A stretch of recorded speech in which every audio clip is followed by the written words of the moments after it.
Oh, so I'm seriously considering getting a dog now. What? Like it's serious business now. Should What? we be I'm worried for this Where dog? did this come from?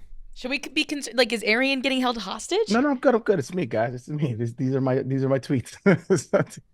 It's this is what it is. I have been seeing this dog, Malinois, Yeah, and they'll they're kill like you. greatly trained dogs, right? They're greatly trained dogs. And so I have just been kicking it around because like I have had a dog before. I don't know if y'all remember. I know Yeah. I probably lost him before, y'all. But his name he was a husky. His name was Yoko. I liked him. That was my dog, right? Literally and figuratively. But and I was like, you know what I'm saying? Like, what if I had a little man's follow me around? You know what I'm saying? I go to the golf course, you know what I'm saying? Me and him walk the course. It might be cool. So I'm kicking the idea around to get a little Malinois, all black. Okay. I don't know that they're going to let you Yeah. take that killing machine onto the golf course. If he's trained, they absolutely will. It's a private club. I would check first. private But also, you like We can do you're what gonna we have want to on a like private course. you're gonna like have to send it somewhere to get trained. Like, Of course, I'm not gonna train it. The fuck? I'm gonna bring. well, no, those things. I mean, those things will literally kill you. I just texted Chaps to see if he can come in here because Chaps, he has trained Belgian Malinois. That Oh, was word. that was his job. Yeah, in the Oh. military. So these dogs are. I mean, they're They're the like the most best. athletic dogs in the Where world. where did this come from? I just spent 2 minutes explaining that. But like where the sudden desire? I mean, I don't know. Where does your sudden desire to watch football come from? I don't believe in free will. No, Thoughts we just should happen. we should encourage Arian because this is good development. I think that he's like actually considering getting a dog. So Arian, when you think about this dog and the exercise, It's not gonna make me like your dog, though. I'm not saying I don't care. Okay, I'm just saying. This I'm is just good. saying. This is healthy progress. This is healthy I got- progress. So, I got you. do you run? Do you ever go for runs? Yeah. So you might have to go for very long runs with this dog. I got about a mile plus in me, but that's it. Like a little bit over a mile and a half, maybe two. But I'm not going over no 2 miles. Okay, we'll talk to Chaps about it. We've never led you astray with our suggestions. No pun intended. Oh, that's good. That's good. So I think you should get a dog. I'm not sure if the Malinois is the right one. We'll talk to Chaps. Why? about it. Why? Talk me out of it. I mean, Well, I feel like Chaps is the Okay. one to talk to. I just be telling you what I've heard from people like Chaps about Malinois. and what have you heard? I'm game. They need to have a lot of activity, and if they don't, they will tear your house apart. Really? Yeah, they're super smart. They're super athletic. They're one of the smartest dogs in the world. They're one of the most athletic dogs in the world. I've seen videos of them. You've probably seen the same ones where they like sprint up a tree Yeah. and then grab shit out of the air. They Yeah. need to have stuff like that to do. Not saying that you have to like run them up a tree, but they need to have lots of activity, or else they'll just go crazy. Damn. But I want to hear from Chaps what he has to say about it. So hopefully he's around and he can get in here and explain it. would you get it as like a newborn, like a little puppy? Yeah, I'm not gonna get a grown ass. They're so cute as puppies. I They look like I little will get it wolves. and I will have it trained for a good like I don't know however long it takes, and then reacclimate him back to my house to where he does everything that I say on command. And Don't they use? Sometimes they speak to them in German. I was literally just gonna say that because don't they use Malinois as police dogs sometimes? Yep. You're So good. You're when getting a cop. I was in when I was in Miami my last year in the NFL. That's when I first got. Well, I got him like a year before that. That's when I first got Yoko, and then I met this dude on the gram. I'm sorry, not on the gram. He's on the gram. I met this dude in Fort Lauderdale who trains the police dogs for Miami PD, and he was like, "Yo, let me train your dog." I was like, "Bet." He's like, "But I'm just letting you know." Like he said, "You got a," he said, "You got a punter." I was like, "What do you mean?" He's like, "In the world of like dogs being compared to football players, like the husky's a punter. Like Yeah. he's not gonna be mean. Like he's soft." And I was like, "That's fine. I just wanted to do what I say." So he trained him, and he gave us the commands, and the commands were in German. So I used to tell him Zeets and Yeah. and all that shit. Yeah. That I can just imagine Arian speaking German to a dog. Nein. 9. I doubt. So like to this day, like when I go pick up my daughter, and like he'll run around, and because he remembers me, he runs around. I'll be like Zeet, and he'll sit right in front of me and wag his tail. Yeah. Okay. Well, we got Chaps in here. Okay. So, Chaps, Arian just said, I'm thinking about getting a dog. And we were all like, yes, that's awesome because Arian's a known dog hater. Right. And so it's like the Grinch, his heart grew 3 sizes that day. I'm not sure if you got recently vaxxed or what happened, but that's a joke. But Arian then said, yeah, you ever hear of a dog called a Belgian Malinois? Mm-hmm. And then I said, I don't know if that's necessarily the greatest dog for you. And I tried to explain what I've heard from you and others about Belgian Malinois being super intelligent and also super energetic, and what you have to do to make sure that they're good dogs to be around when they're at home. But I don't know a hundredth as much about Malinois as you do. So you want to just explain to him what you've done with Malinois and then give him some advice on whether or not that's the dog for him. Can we start with what are you looking for with a dog? Yeah, I'm looking for a little homie Uh-huh. who don't act up, Yep. don't start no shit, but we can chill, we can go on the golf course, he can walk the course with me. See he all right with kids, you know what I'm saying? Mm-hmm. Like I say, he does what I say, because I don't want no problems. And Yeah. so that's basically just the little homie to kick it with, you know what I mean? How much Maybe- time are you willing to invest in training? Like not just like initially, but weekly. I'm not going to train him. I'll send Okay, him you to don't go want a get- Malinois. Like, I would, by what you said, Arian, the last dog on planet Earth that you should get would be a Malinois. Like if you Damn, want okay. one that's just going to be like one of the chill homies, absolutely not. Like these dogs go. Dog handlers like me like these dogs because they will go for hours. Like I could go do a roadside sweep with a Malinois for 3.5, 4 hours without stopping, and they are cool with it. Still got energy with their tongue hanging down to the floor. They need to go all day long. They're bred to be workers. So if you have anything that you value in your home, I would get rid of it if you got a Malinois. They're essentially like having an unleashed crocodile roaming around your house. That's fucking insane, bro. And like they're happy when their teeth are chattering, when they're biting something where it feels like that their lower jaw is going to break. They bite so strong, Fucking so hard. psychos. They are fast. They're as fast as greyhounds, and they have the bite of a pit bull. Like they are a dog that I'm a firm believer I wouldn't have a Malinois in my home. Like they're just Sad. Damn. when they're trained well. Like they're the best working dog that there is by 1,000 miles. Home dog, I would put them. I mean, bottom 2 or 3 breeds that you could have like to be in your home. And I love Malinois. They've saved my life. They are terrible pets. So Chaps is probably the biggest Malinois fan in the entire world. Like he owes his life to this Yeah. dog, and he's like, you don't want this fucking dog. Like when my old dog Saika, he was a Shepherd Malinois mix, and whenever he was going up for adoption, he was about 10 or 11, something like that. They called me and they were like, do you want to adopt him? And I was like, is he still the same way he is, like energy wise? And they're like, oh yeah. Like you wouldn't even be able to tell, like thinking that I would think that was a good thing. It's like, nah, dude, I'm not bringing that motherfucker around like my 4 and 5 year old. You crazy? Like, no way. You don't have any little kids in your house, do you? A little bit. So if you get them from a puppy, they will be insanely protective of a kid. Like their person, their people, they are wildly protective. And if you can harness it, it's fantastic. But you have to have time. Like you have to be willing to go out there and run with your dog. Like the sprints that you're talking about doing, getting in shape and doing all that, your dog would have to do all that. You have to basically wear those dogs out to make it worth it to have them at home. Yeah. On a daily basis.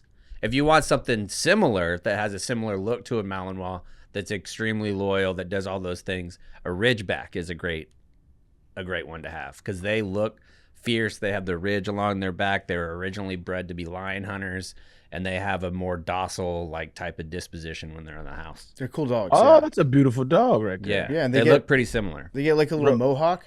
Yeah, and they're really Rhodesian nice. Ridgeback. Yep.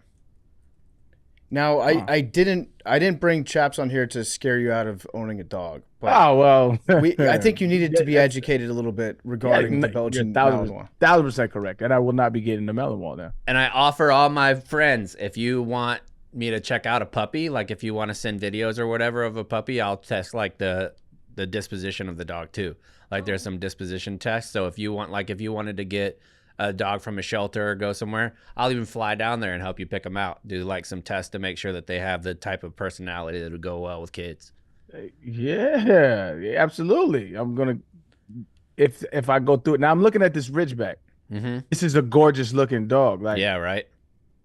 this is a nice looking. And you saying they docile? They be chilling? Yeah, they're chill. Yeah, they're from Rhodesia too. Okay, give me what else? What else? Okay, Ridgeback is an option. Now you know the vibes. What else? All right, so No, these dogs listen. yeah, a Ridgeback's a really good. Like they were a working dog breed too. Like so they'll work, but they're not as high strung. Like Malinois are bred to be crazy. Like they're the dogs that are running up like 20, 30 feet towers and not even having their feet touch anything but a straight vertical wall. Like these dogs are nuts. They'll jump over a 15-foot canal, no problem. A Ridgeback is a really fast dog too. They're like a higher strung dog, but they're not as intense as a Malinois. Okay. I really like those. Do you want it to be like a protector too, or just kind of like chilling? I mean, I would like.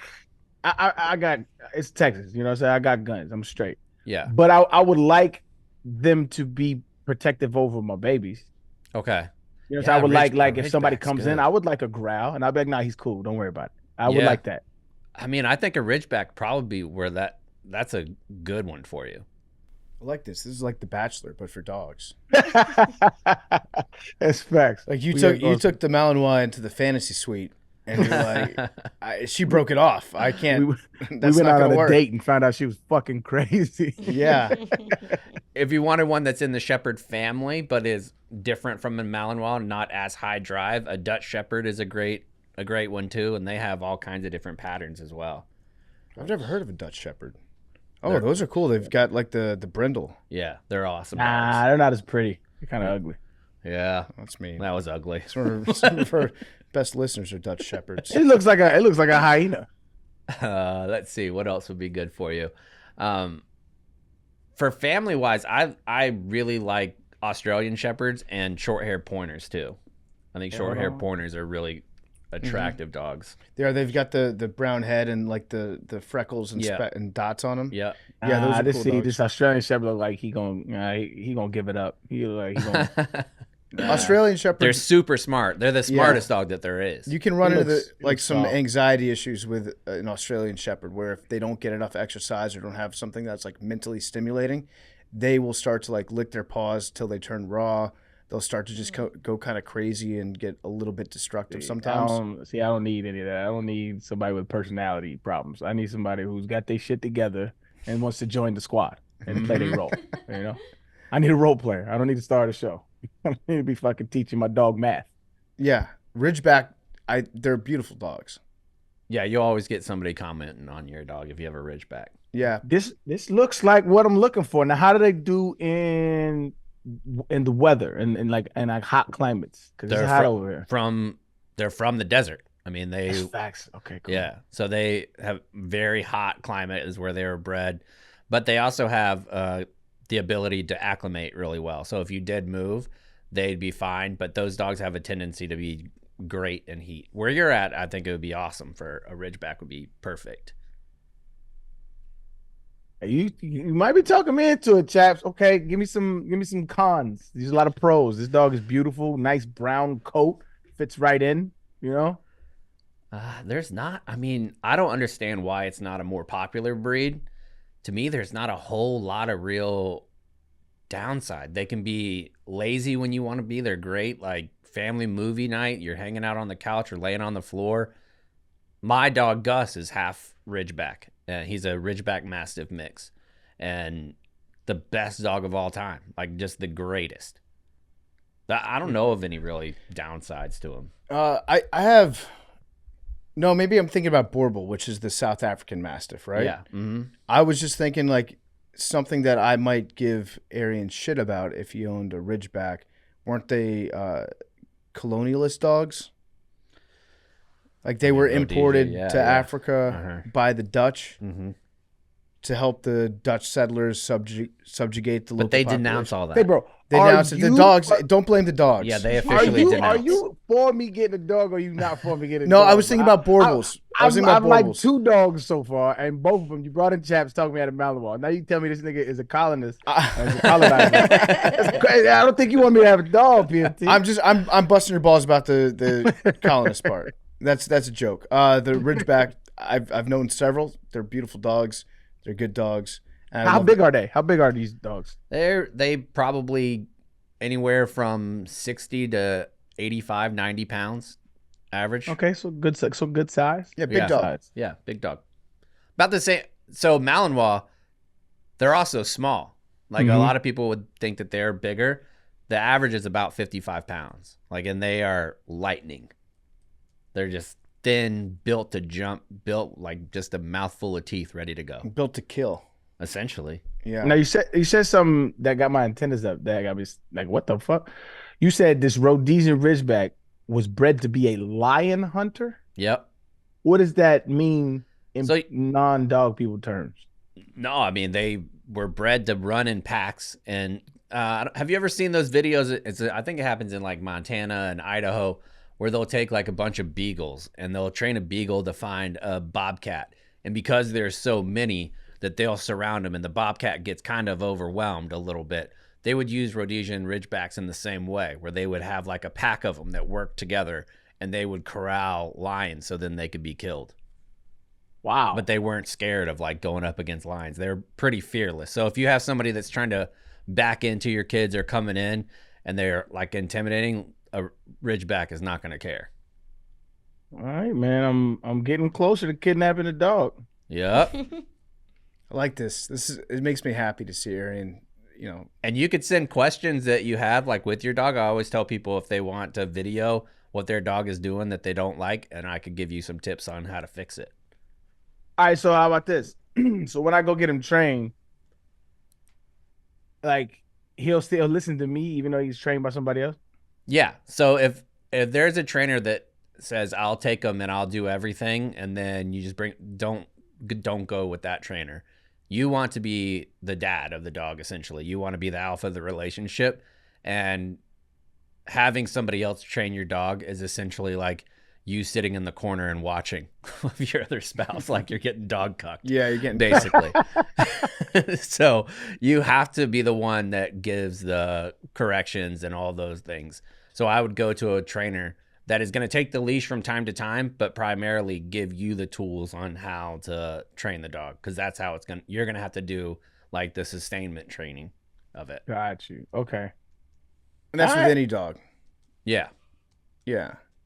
Chaps, well, I've got you here. I do have a dog-related question. Okay. All right, so I've noticed yesterday Blake picked him up from daycare, and the daycare is wonderful. He's always tired when he gets home. He plays all day, so he's very well behaved when he gets home. How's his elbows doing? Elbows are doing great. He ran the other day. Oh, nice. Like he put his head down and like fully he's learning more to trust his new elbows. to get back into playing shape. Getting back into playing shape. Yeah, so he's been on rehab assignment for a little bit, but they're Nice. they're going to come back stronger like Tommy John. Good. So I picked him up from daycare yesterday. I've noticed that he gets a little bit barky right as we're leaving daycare. So if we're walking out of daycare and there's like a man that walks into the daycare on our way out, Blake will bark at that guy. If we get outside, Aggressively? it sounds aggressive, but he doesn't have aggressive body language. He's got Yeah. an intimidating bark. Okay. And when we get outside, when we get into the car, he's way more likely to bark at people outside of the car than he normally is. Normally Yeah. he's very chill, but it seems to be an issue that's like right after daycare. And yesterday I got him to the car, and a little person walked by, and he started barking really loud at this little person, Mm-hmm. and it was very embarrassing. Mm-hmm. I was like, Blake, don't do that. Stop that. Mm-hmm.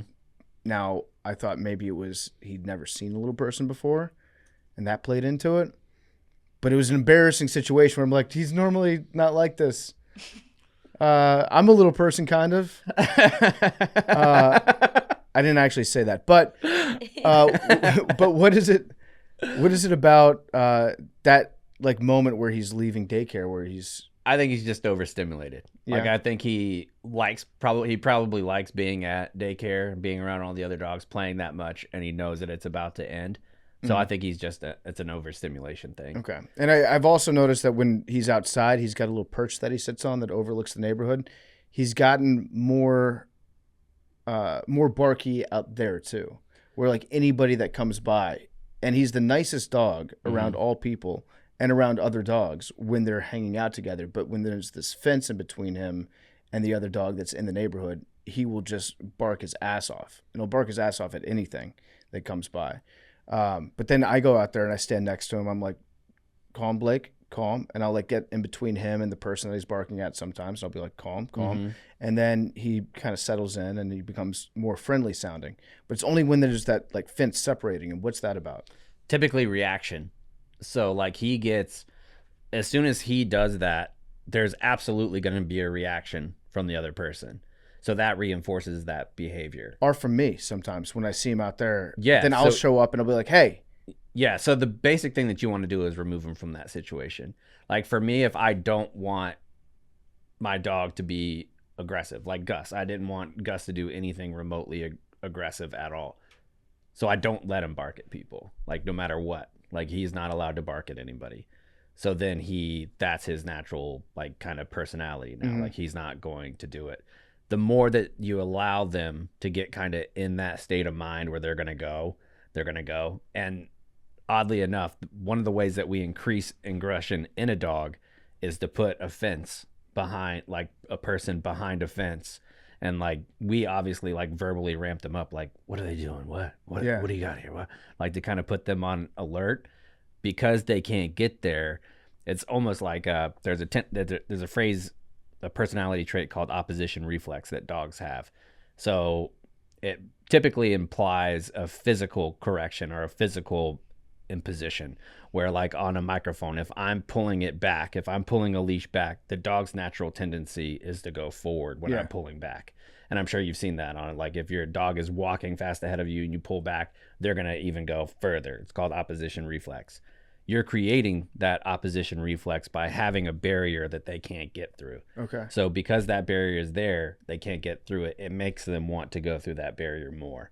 So the more that he's allowed to sit there and bark, the stronger that internal desire is going to be to go through it. So if I let him out into the yard, maybe for a little bit, just like have him on a leash, we walk outside together, he does his business, we go back inside. He doesn't get to hang on the porch and just bark at everything. Yep. Or the moment that you notice that, and you like to catch it before. So if you put him out there by himself and you can kind of see his hair stand up a little bit more, immediately open and correct.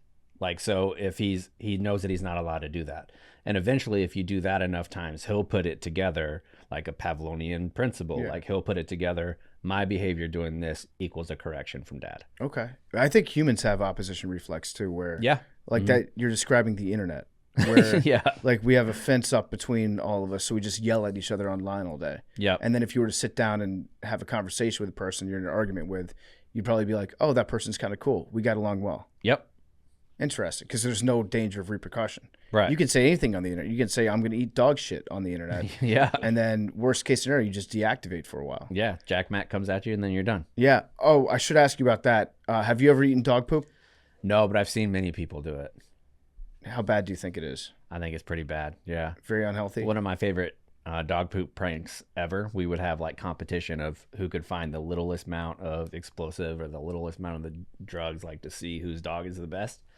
And we would have a parrot contest. And the slowest person through that building out of like 12 or 13 handlers that would go through had to wear a poop parrot on their arm while they're cleaning up all the kennels with all the dogs in it. So it would be like in your uniform. Somebody would come up and smash the dog poop down, and it had to stay on your shoulder. Like you had to try to balance it. It was a good time. It'd be funny if you just like sculpted the parrot out of dog poop too. Yeah. It Yeah. looked like a Get John bird. Rich to do it. He apparently doesn't have any problem with dog poop. He wouldn't do that. Yeah. John Rich. Yeah. We actually never got around to we were talking about the whole poop thing, and we mentioned John Rich, but John Rich ate poop because at one point he said that he would. Well, what exactly was it? He would cut his own head off on a live stream if something happened. I think it was if Michigan won the national championship. Yeah. Game. So he said that he'd cut his own head off, and then he hasn't really talked about cutting his own head off for a while. And then the poop thing happened, and he's like, I will eat dog poop for this guy to get so that I don't. He volunteered have as to, tribute. Yeah, so I don't have to cut my own head off, which I admire the initiative. Yeah. I don't know what one has to do with the other, but that's fine. I think he's got to go other head.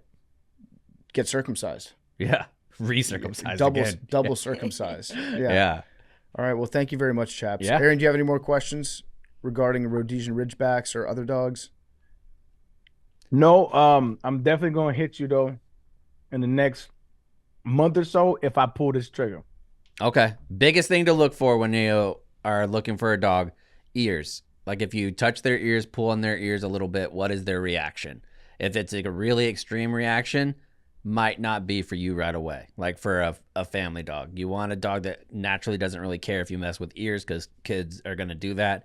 And the same thing, putting your hands in and around their mouth. If they're biting down, you kind of want to stay away. But a lot of dogs that are good family dogs, you can put your hand in their mouth and they'll just kind of move their head around and not close it. That's two quick things to look for. Man, I'm definitely gonna hit you if I do this, bro. That's great information. I appreciate you, brother. Yeah, man. All right. Thank you, Chaps. Yeah, no problem. Uncle Chaps. I'm glad that we got him. I'm very glad that he was able to talk to you. What were the odds of you getting a Malinois before that conversation and after? The odds were about 30% of me really thinking about getting a dog. That's way better than I've ever even been close, right?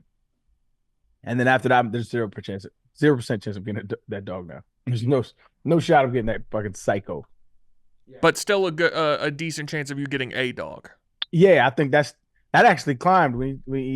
So probably about 40% right now with the Ridgeback. Did you see the dog? Did you Google it, Big T? Yeah. Looking gorgeous animal. And I don't know if they kind of like baiting me though, because those pics when you Google this animal, they're all like fall pictures in some foresty background with it's like it's amazing. It's my favorite time of year, and they baiting me. You need to see a picture of this dog in the summertime in the Texas heat. Yeah, I want to see him. I want to see him. Regular. I want to see him in the projects. What he doing? See what he's doing. No, they're good dogs. I've known several. I see them all the time. They're very good dogs. What kind of dog do you have? He's a mix. He's a mix of 50% Saint Bernard, 25% Great Pyrenees, and the rest is Anatolian Shepherd and Australian Shepherd. He got a lot going on. He's got like all the big dogs. He's got a nice little mix of. But this dog's going to be definitely smaller than Blake, but a big dog nonetheless. And yeah, go meet a Ridgeback. You should go meet one. Say hi to one. On a dating app, like how do I go meet a Ridgeback? Where do you? Let's see. You can probably find some sort of Rhodesian Ridgeback meetup. Houston. Let's see. We have, Oh, here we go. Here's a Facebook page. Rhodesian Ridgeback owners of Houston. or we can just have, if anyone listens to this show and has a Ridgeback that lives in Houston. Those odds are probably low. I don't know if they are. Yeah, the crossover might be. People that listen to our show that live in Houston That has a Ridgeback. that has a Ridgeback. That's it. Yeah, if there's a meetup that you can go to, you should show up and just be like, "Hey, I'm Arian Foster. I'm considering adopting a Ridgeback. Can I play with these dogs?" Houston legend Arian Foster. Yeah. I once posed with a dog for GQ. Does anyone remember that? I'd like to pose with your dog. I don't want to pose. I want to check him out. You know what I mean? I want to fill him out. Make sure his cousin's all right. I'll freak if you get a dog. I'd be so I'm looking this up right now. Let's see. South Central region. No, you guys are southeast. Things to know before you bring a Rhodesian Ridgeback into your life. These are all older dogs. These aren't puppies, so it's probably just gonna be like how to connect with your adopted Rhodesian. All right, we'll get there. We'll get there. I'm glad. This is progress, though. So we're moving forward, and you're getting excited about dog ownership, which I love. We are indeed.